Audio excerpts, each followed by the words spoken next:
जब से ये ओसीसीआरपी की रिपोर्ट आई है, मैं तब से ट्विटर को खंगालने की कोशिश कर रही हूँ और बार-बार इस पर ये कहा जाता है कि देखिए ये जो सोरोस फंडेड गैंग है, ये एक बार फिर से एक्टिव हो गया है। उसको ये बताने की कोशिश की जाती है कि ये भारत पर हमला है। क्या ये ओसीसीआरपी की रिपोर्ट आपको लगता है कि भारत पे एक बड़ा हमला है, जैसा कि लोग बताने की कोशिश कर रहे हैं? जी। नीलू जी, ये जो ओसीसीआरपी की रिपोर्ट आई है, इस रिपोर्ट में क्या कहा गया है? इस रिपोर्ट में ये बताया गया है कि विनोद अदानी जी, जो एक साइप्रस के निवासी हैं, वो अपने दो मित्रों के साथ मिलके, जो एक चीनी है चैंग चुंग लिंग और दूसरा एक अरबी व्यक्ति है अहली, ये दो लोगों के साथ में मिलकर ये वेब ऑफ कंपनीज के थ्रू इंडिया के अंदर में पैसा इन्वेस्ट कर रहे हैं अदानी ग्रुप ऑफ कंपनीज में। अब मुझे ये समझ में नहीं आ रहा कि जो रिपोर्ट ओसीसीआरपी ने लेके आया है 2 दिन पहले, वो रिपोर्ट तो एक फाइनेंशियल स्कैंडल और ये जो वेब ऑफ कंपनीज है उसका इन्वेस्टिगेशन है और उसको उजागर कर रही है।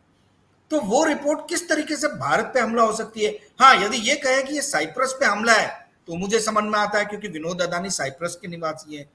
यदि हम ये कहें कि ये चाइना पे हमला है तो हमें समझ में आता है कि भाई चैंग चुंग लिंग चाइना के निवासी हैं। यदि ये कहें कि भाई ये यूनाइटेड अरब एमिरेट्स पे हमला है तो मैं ये मानता हूं कि हाँ भाई ये वहां के एक नागरिक के ऊपर लिखा है। पर भारत के ऊपर में कैसे हमला होगा ये मुझे समझ में नहीं आता।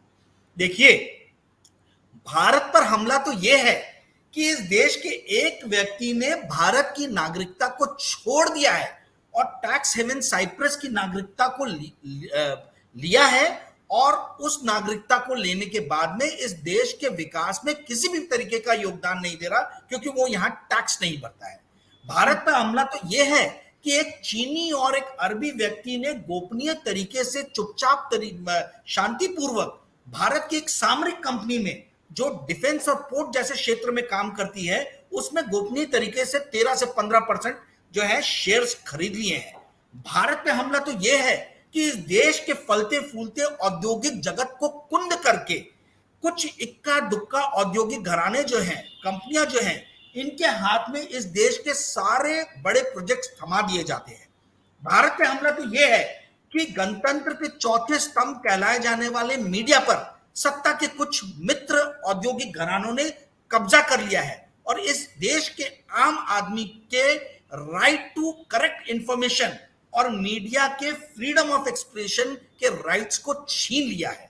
तो यह आपके दर्शकों को, आपके व्यूअर्स को इस चीज को समझना है, जानना है, एनालिसिस करना है कि भारत पे हमला ये जॉर्ज सोरस, जो भारत के बाहर बैठे हैं 92 ईयर्स ओल्ड व्यक्ति, वो कर रहे हैं।